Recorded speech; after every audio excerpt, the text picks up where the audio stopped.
Okay, so let me share my screen and show you guys what is in Schoology.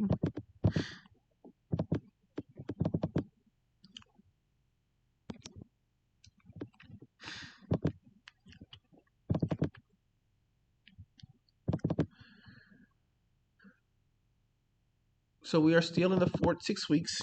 And as you guys know, today is March the 1st, and it is a Monday. Okay. Now, on today, we're going to continue our conversation um, into the universal gravitation equation. As far as the equation is concerned, we're going to be discussing the concepts behind the equation on today. And we're going to do a few of these mathematical problems together. You're going to finish the rest on your own, and then you're going to take a picture of it, and then you're going to upload it into Schoology here, into the submission box here. So universal gravitation, just continuing to talk about this topic is what is on the agenda for today. Okay. So before I pull up this PDF file, just to regurgitate your memory, um,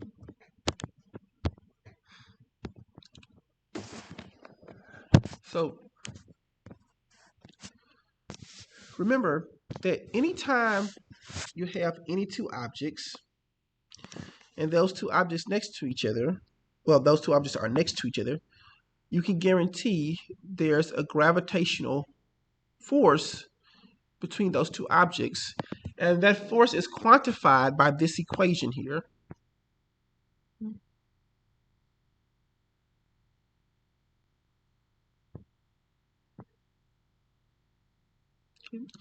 So I gave you guys this equation last week. And so remember how I said, guys, how the force of gravity acts very similar to the force between two magnets. So let's say you have two magnets here. Um, you guys know, as these two magnets are next to each other, and we have a north pole and a south pole, obviously there's an attractive force between those two magnets. And as the magnets get closer, the stronger the attractive force gets. Okay. As the magnets get further apart, the weaker that force is. And again, you guys are very much familiar with that, the magnetic force. Um, the gravitational force behaves very similar to the magnetic force in that if I have any two masses, say I call this mass 1, I call this mass 2, and these two masses are next to each other, there's a gravitational force of attraction between these two masses.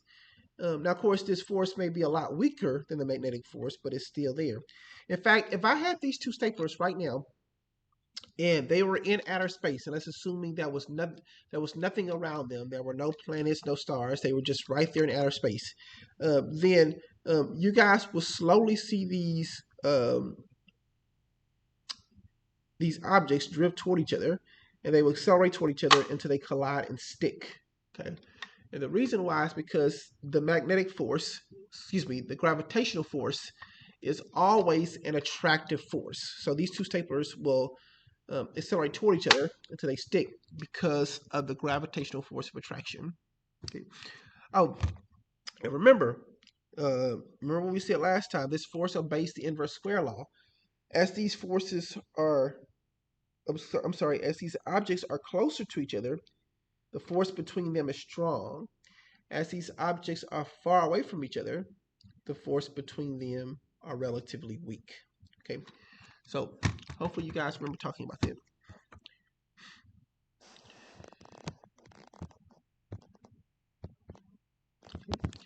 So going back to this equation here, okay, can someone tell me what big G represents? Anyone either want to unmute yourselves or put in chat box? Anyway, what is big G?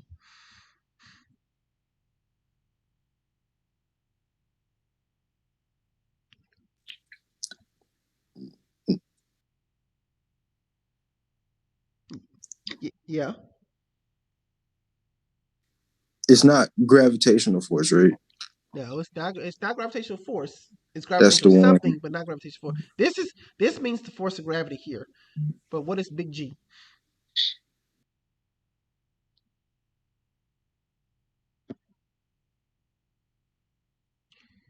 The universal gravitational what, Angelina?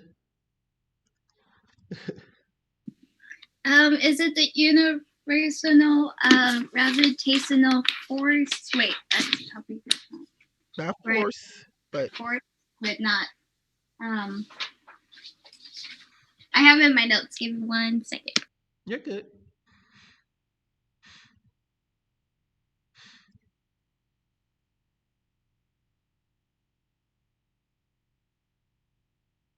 Never mind. I just have it right now. It's give me a second. It's 6.67 times 10 to the negative 11th power. Wait, yeah, pretty much, yeah. Yes. And what do we call that? The universal gravitational what? You're right. That is it's a number, but what do we call it? The universal gravitational what? Did you write it down? Equation? Constant. The universal Constant. gravitational constant. Okay. Yeah, I remember talking about that now. Okay, what? Yeah.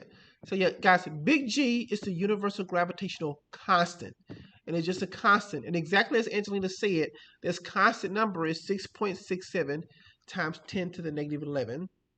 Thank you, Angelina. And obviously, M1 stands for the mass of the first object. M2 stands for the mass of the second object. Can someone tell me what does R mean in this specific equation? So in that specific equation, what is R? Anyway?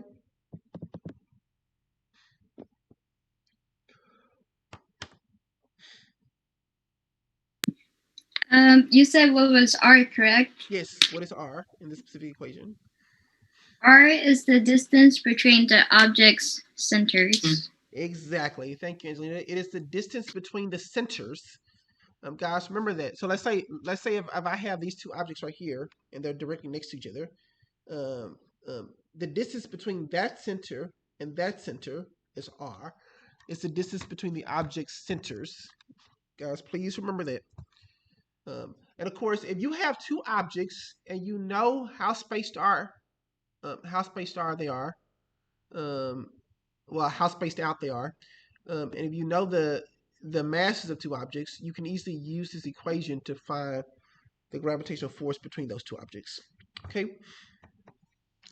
Now, so last week we did some mathematical computations with this equation here. Today, I want to focus on understanding the equation conceptually. Okay. Now, guys, if y'all remember, last semester, whenever we were talking about equations, there was a basic fact that I told you guys to remember when it comes to describing the variables in the numerator and the variables in the denominator. Can someone tell me that anytime you have an equation and your variable appears in the numerator, then what does that mean? In other words, how does those variables compare to the equation's resultant? Anyone will tell me? What does that mean? Whenever variables are in your numerator, uh, what does that mean relative to the equation's resultant? Come on, guys. I told you guys remember this for any equation I give you. Anyone? Let me see. I'm going to start calling some names. Anybody remember? I'm sorry, but can you repeat the question one Okay. more time? Okay. So notice mass is in my numerator, right? Can you see it? My mass is in my Yes. numerator, right? Yes. Okay. So my question is, what is mass relative to force? How do these two variables relate to each other? There's a term I told you guys to remember whenever our variables are in our numerator. Do y'all remember this? Or has it been that long ago? Are they directly like run They, across from each other? they're directly what? I can't say it because I'm gonna slaughter it, but like. So Starts I'll with a just. P. Directly. Yeah.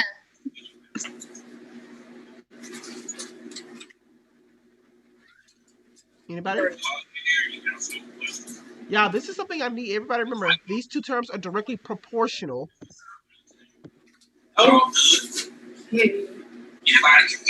y'all forgotten that? No, that's what I was trying to say, but like I can't say it. Yeah. So let's say like that. So guys, remember in any equation I give you, anytime our variables appear in our numerator, um, Yes. Iman, can you unmute can you mute yourself?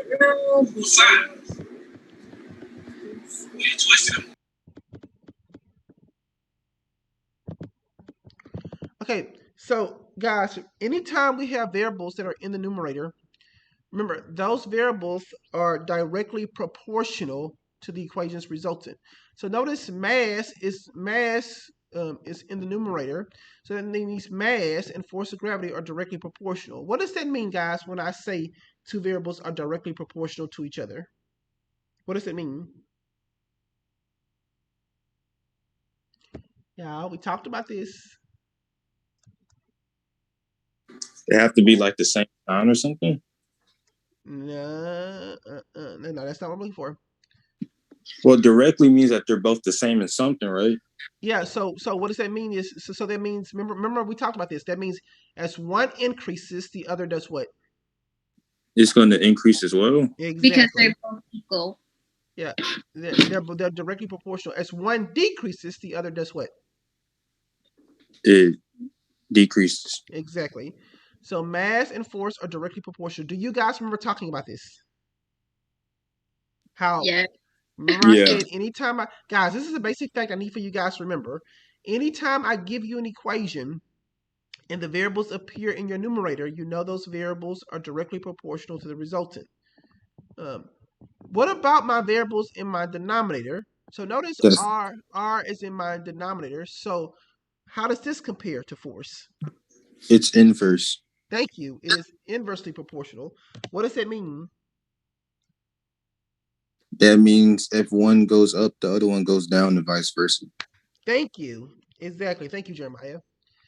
Guys, please remember that.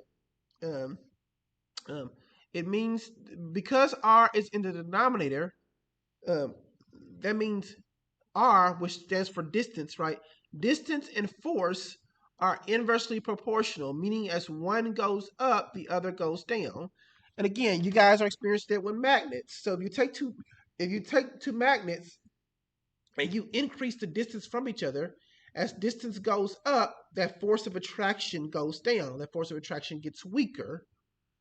Please remember that. So with that said, guys, let me write this down because this is a fact that you guys are gonna need to know for this assignment. Hmm.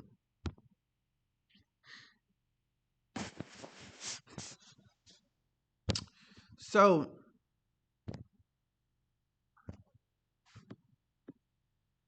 okay, so because mass is in the numerator, mass and force are directly proportional to each other. So what that means is that means that as mass increases, then force must likewise increase. Okay. As mass decrease. This right here, if y'all not gonna remember this, I would write this down because this is super important. Um, as mass decrease, then force must decrease. Again, I'm just explaining the concepts behind the equation. Okay.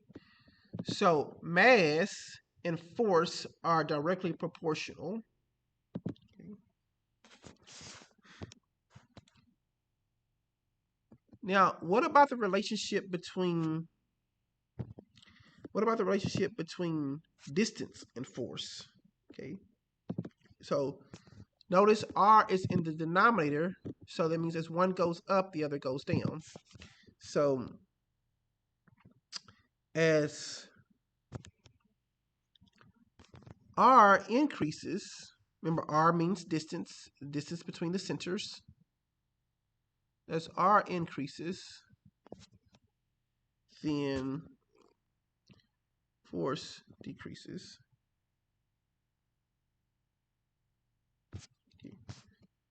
As R decreases,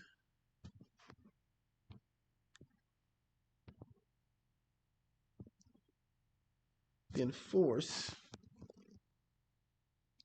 increases. Okay, everybody got that? Yeah. Yes. So mass and force are directly proportional. Um,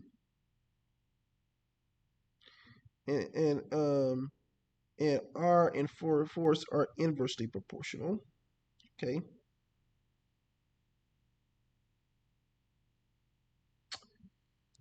All right.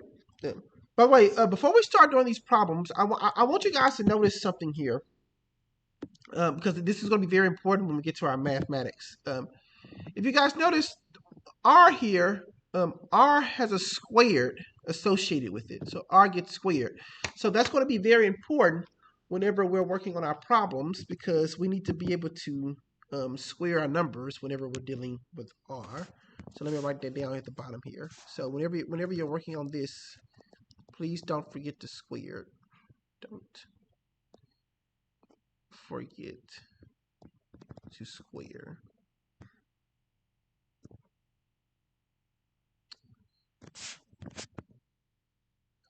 Uh, so don't forget that square thing, because that's going to be important when we get to the mathematics. Okay, so guys, remember what it means whenever something is directly proportional. Remember what that means. That means so. Hold on, guys. I'm getting messages from administrators. Anyway, so remember what directly proportional means. That basically means that um, since we're, since we're dealing with mass here, that means if you double one of the masses, that means you double the force. If you triple one of the masses, you triple the force. Or if you quadruple one of the masses, then you quadruple the force, and so on. For example, if you uh, um, if you take the force and you increase it by a factor of 7, that means the force goes up by a factor of 7, and so on. Okay, so in this case right here, guys, let me write this down. Um, Anytime force is increasing, you're going to always multiply. So let me write down multiply here. So if you're dealing with this situation right here, we're going to multiply. Anytime force is decreasing, we're going to divide.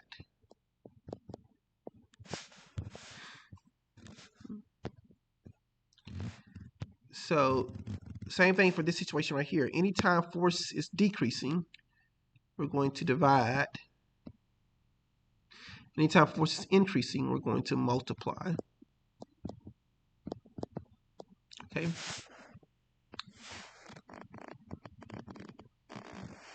Okay, hopefully everybody got that down. Okay. Now, let us use everything that we just wrote down here to work out some problems.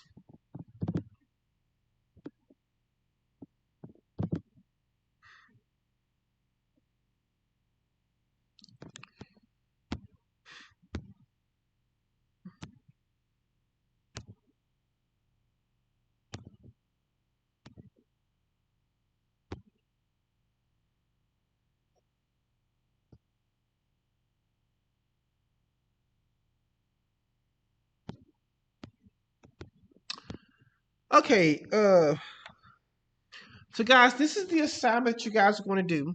And you're going to take a picture of everything, turn it in. Um, um, this assignment is split up into two activities. The first is called Activity 1, which is going to be 15 questions. And then the second is called Activity 2, which has a Part A and a Part B. Activity 1 is going to be a daily grade, and Activity 2 is going to also be a daily grade. But you're going to submit everything into one submission box. Okay. So let's go ahead and get started. So starting out with Activity 1, we're reading through this. It says Isaac Newton compared the acceleration of a falling apple to the acceleration of the falling moon. In his comparison, he proved that the moon accelerates at a rate that is 1 in 3,600 of the apple's rate. He also showed that the separation distance between the moon and the Earth was 60 times the separation distance between the apple and the Earth. This is evidence that the acceleration caused by gravity is inversely proportional. In other words, inversely dependent upon the square of the separating distance. So for number one, you're just going to write this down, what I wrote down here. For number one, acceleration is inversely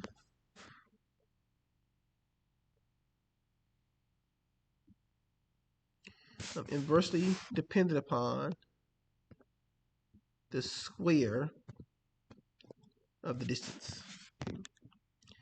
So that's all you need to do for number one. You're just filling that in. Yeah, Angelina, that's fine. If you want to print it out and write on it, that's fine as well. You're just gonna take a picture of it and upload that. Yeah, you're good. You're welcome.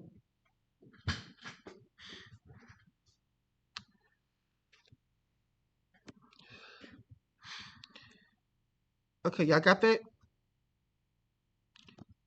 Yes. All right, let's look at number two. Now this is where we're going to get to. Now this is where we're going to get into the math. You know what? I don't want to do number two yet because number two deals with distance. Rather, guys, let us scroll down and look. Let us look at number seven. I'm gonna come back to number But one, but let's look at. I'm gonna come back to number two, but let us look at number seven first. Mr. Taylor, Yes, sir. so we're just writing. What are we writing for our answer? What I wrote down. Inversely and square. Yep. For number one.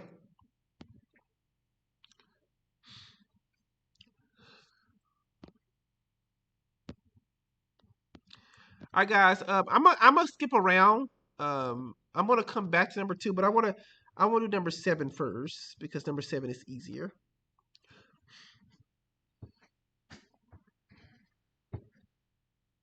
There's 9 questions in total. No. For activity A, there's 15 questions.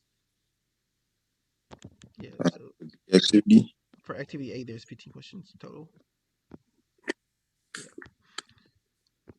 And then for activity B, there's going to be 2 questions you have to answer, part A and part B. Okay, so guys, look at number 7.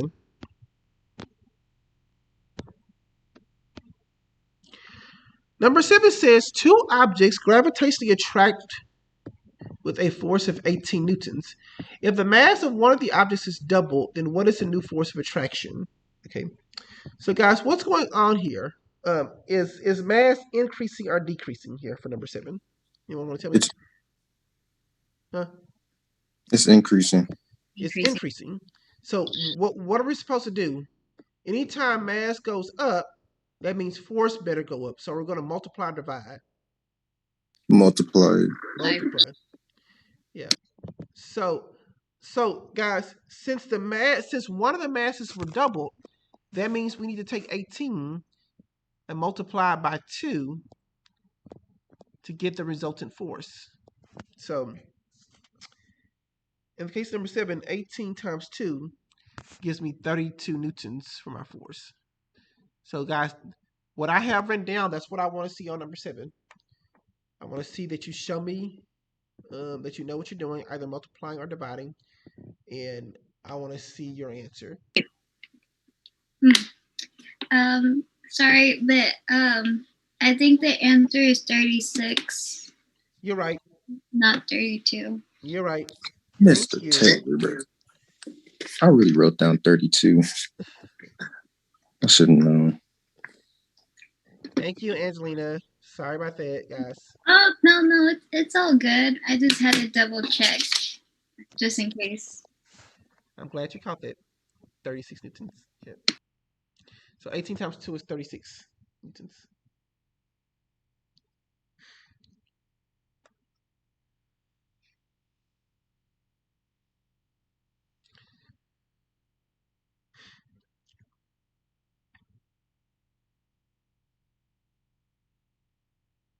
Okay, guys, look at number 8. Number 8 says two objects gravitationally attract each other with a force of 18 newtons. If the masses of both the objects are then doubled, then what is the new force? Okay. So guys, notice how this is different from before. In number 7, we only doubled one of the masses, but notice here we're doubling both of the masses. So we're still dealing with this situation here. We're dealing with the fact that if mass goes up, then force better go up. So clearly we're multiplying. So we will take 18. We will take 18 and we will multiply by 2 if we only doubled one of the masses. But since we doubled the other mass as well, then that means we're going to multiply by 2 again. And someone put in their calculator, tell me what you get. What is 18 times 2 times 2? Anyone?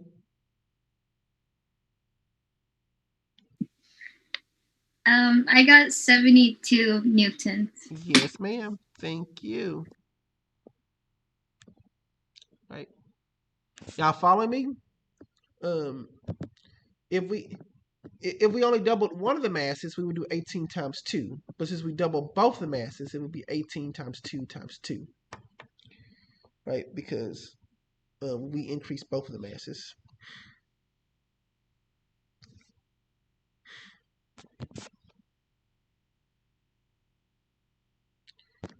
Okay, hopefully everybody got that down. Now, I'm going to go back up here, guys, number 2.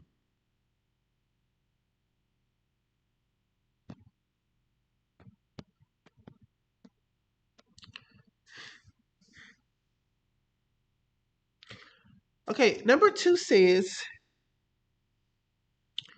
two objects gravitationally attract each other with a force of 18 newtons.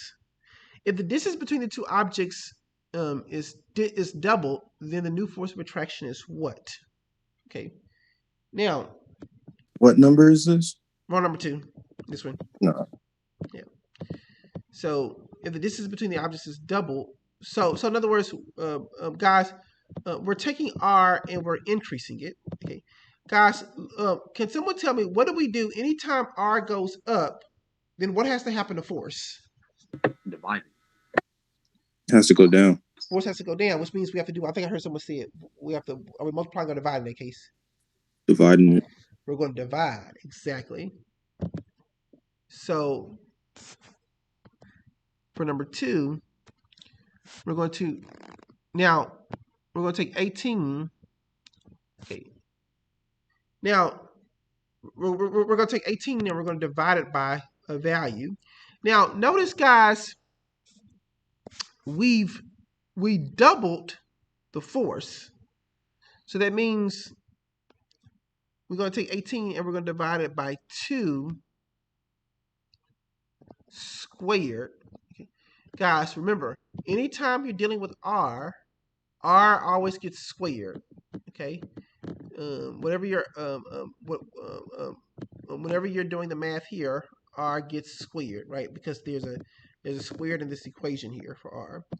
So it's going to be 18 divided by 2 squared. Can someone tell me what 18 divided by 2 squared is?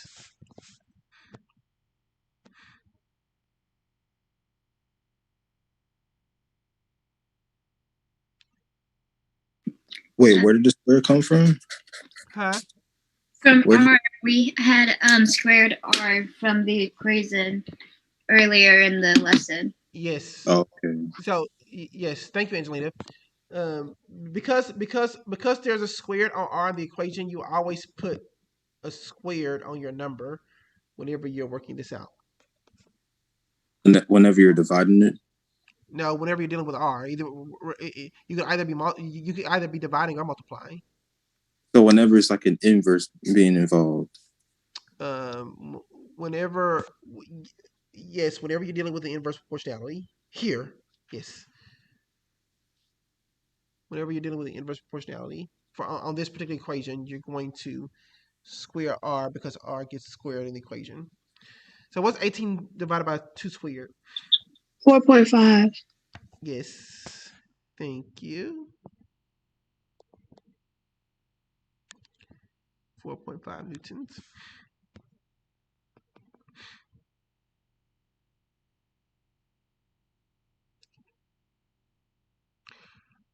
All right, guys, can I move on to number 3?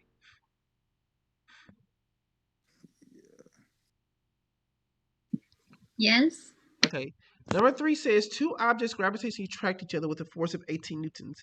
If the distance between the 2 objects is tripled, then what is the new force of attraction? Okay, so guys, what are we doing here at distance? We're taking distances and we're increasing it. So once again, as distance goes up, then force goes down. So that means we need to divide to get our answer. So, so we're going to take 18.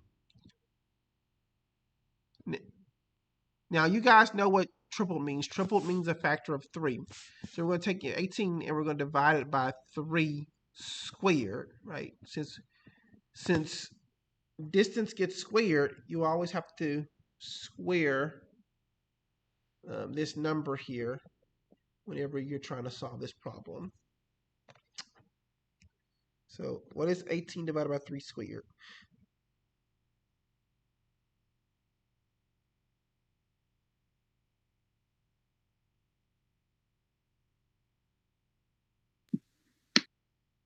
Yes, thank you, Nivea.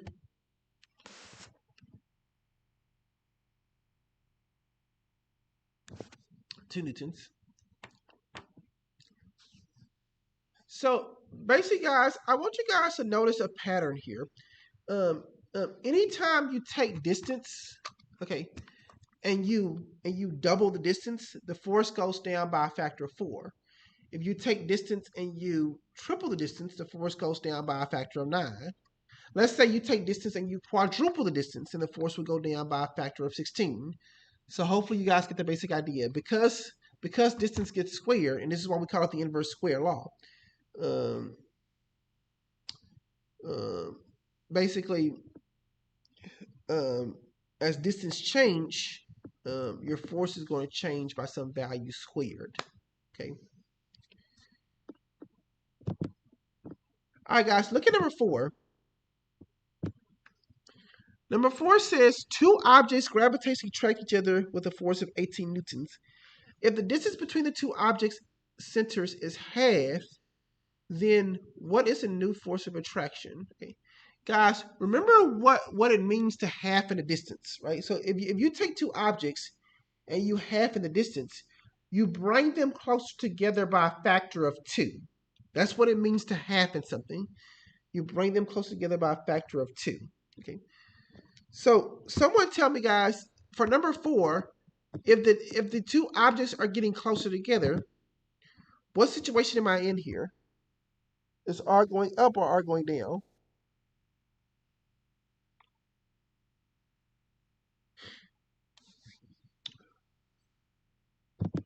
That again?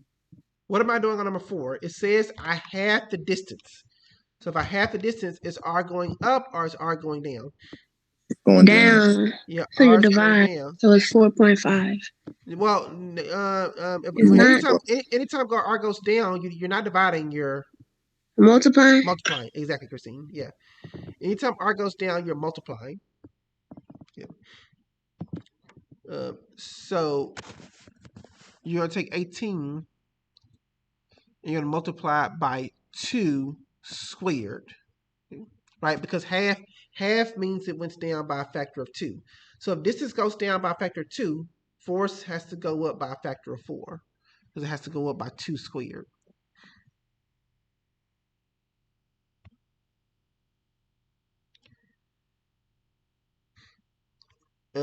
Yes, you're right, Angelina. 72 newtons.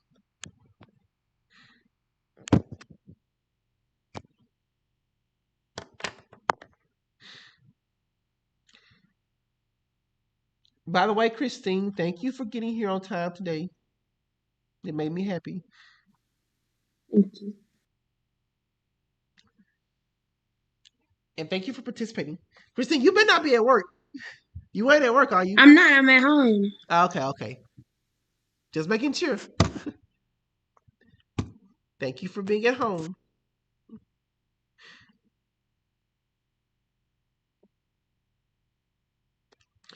All right, guys. I'm gonna do one more.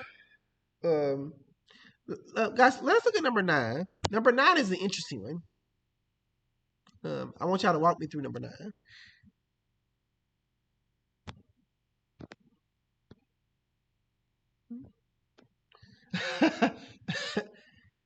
Angelina called me a happy dad. I wouldn't say all that. Y'all are funny. Uh,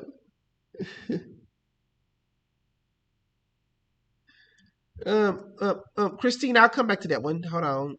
Look at number 9. Number 9 says two objects um, gravitationally attract each other with a force of 18 newtons. If the masses of both of the objects are tripled and the distance between the two object centers is doubled, then what is the new force of attraction? Okay. So now, guys, for this problem right here, uh, we have multiple things going on here, so we need to take it one step at a time. Okay. So, guys, pay attention to this. Notice what it says. Um, I I tripled the mass of both objects, but I also double the distance. Okay. So, guys, let's take this one step at a time. Pay attention to what I'm doing here. Remember, the original force was 18 newtons. Okay. Okay. If I only tripled one of the masses, remember, guys, as mass goes up, then force goes up. That means I need to multiply. So if I only tripled one of the masses, that means I would take 18 and multiply by 3. Okay. Okay. But notice what it said. In addition to tripling one of the masses, I also tripled the other mass as well, right? Because that's what the problem said. I tripled both masses. So if I triple the other mass, that means I multiply by 3 again, right? So it's 18 times 3 times 3, right? Because I tripled both masses. Does that make sense, guys? Yeah. Okay. Yes. Now, I'm not done, guys, because it says, in addition to tripling the masses, I also doubled the distance. So, what do we do whenever distance goes up? Remember, R means distance. So, as distance goes up, force has to do what?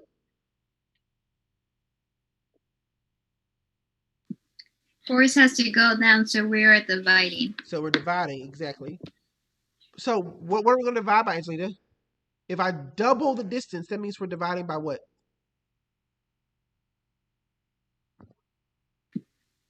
Would we be dividing by 2 squared since Exactly. doubled? Yes. Yep. You'll be divided by 2 squared. Remember, whenever you're dealing with R always gets squared. You're dividing by 2 squared. Exactly. So can someone? Wait, so there's more to number 9? Huh? Is there more to number 9 than just the? This is everything on number 9, right? Because look, so Jeremiah, follow my logic here. So we tripled one of the mass, which means we have to multiply by 3. We tripled the other mass, which means we have to multiply by 3 again. And then we double the distance, which means we have to divide by 2 squared. So we did all of those steps. And then, can someone tell me what you guys get for that? For number 9?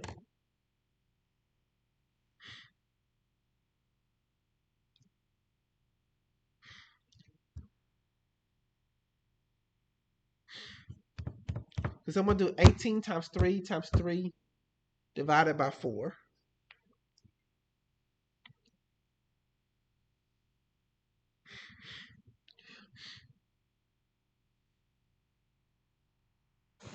Thank you, Angelina. 40.5 newtons. Okay.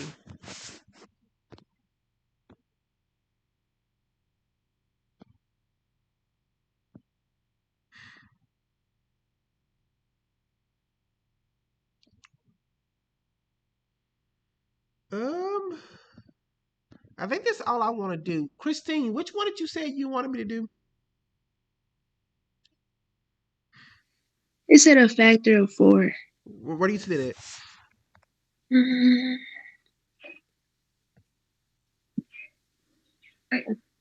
Probably. Well, Or just a factor of something. okay, a factor just means like, for example,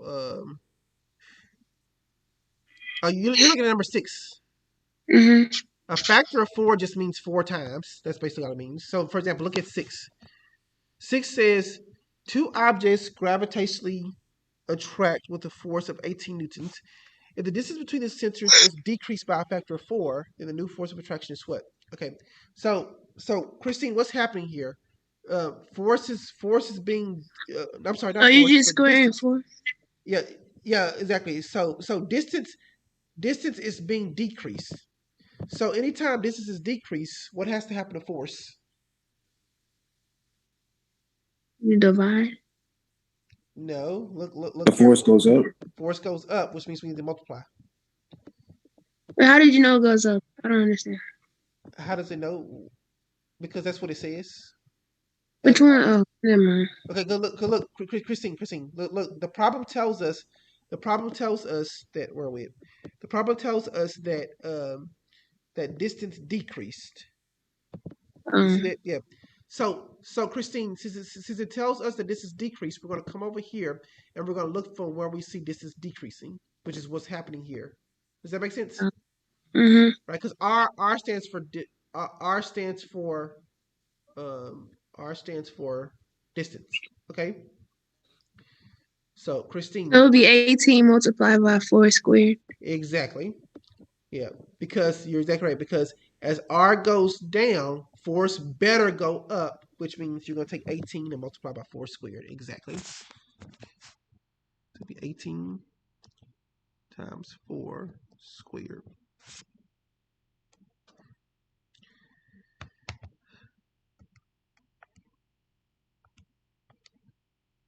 which gives me. All right, guys. The rest you're going to do all by yourselves. Um, now, okay. Now, guys. Part A, or whether I should say, activity one. Activity one. These are all the mathematical questions. So, guys, don't forget to work out number 5, number 10, 11, 12, 13, 14, and 15. You're going to finish that by yourselves. In addition to that, guys, you're going to also finish activity 2. Now, um, activity 2 is what is known as a paragraph length response. This comes to us from NIMSY. NIMSY wants you guys to practice paragraph length responses on the test. Um, well, they want you guys to practice it so that you guys, whenever you guys see these types of questions on the AP exam, on the test, you guys will be prepared for those. What a paragraph length response is exactly what it sounds like. You're going to read through the question, and then you're going to give your answer in a clear, coherent paragraph length response that answers the question. Okay, uh, so uh, so for part A and part B, in activity 2, you're just explaining your reasoning. Yes, Angelina. Yeah. For activity 2, you're just explaining your reasoning. Yeah. Activity 1 was the mathematical part. Activity 2, you're just explaining your reasoning. You guys got that? Uh, Something else I wanted to say, and my mind was blank. Uh, what did I wanted to say? My mind went blank. But yeah, you're just explaining your reasoning here. Also, I want to say this, guys. Now, um, NIMSY has a rubric for grading these, depending on whether or not you get the right answer. But here's what I want to do. If you guys just attempt the problem, let's say you don't answer it correctly, but you attempt it, the lowest you can get is an 80. If you do answer it correctly, both parts correctly, then I'll add on those additional points. Okay, so this is something that you guys have to think about, and using previous knowledge, things that we've already learned about. You guys have to think about it and apply it to these questions. So basically building on your previous knowledge, you're going to reason out an answer to part A and part B. Uh, And again, the lowest you can get is an 80 the um, just for attempting to answer the question, even if you don't answer it correctly. Guys, please, if you are typing, I'm sorry, if you are writing out your answers instead of typing them, please write legibly because I have to read over these in order to assign a numerical grade based on the rubric. So please be sure you're writing legibly because if I can't read it, I can't give you full credit if you got it right. So please be sure you're writing where I can read it. Okay. Uh, you can write or you can also type up your answers. It doesn't matter to me. So once you're done with activity one and activity two, you're going to take a picture of both of those and you're going to upload them into Schoology.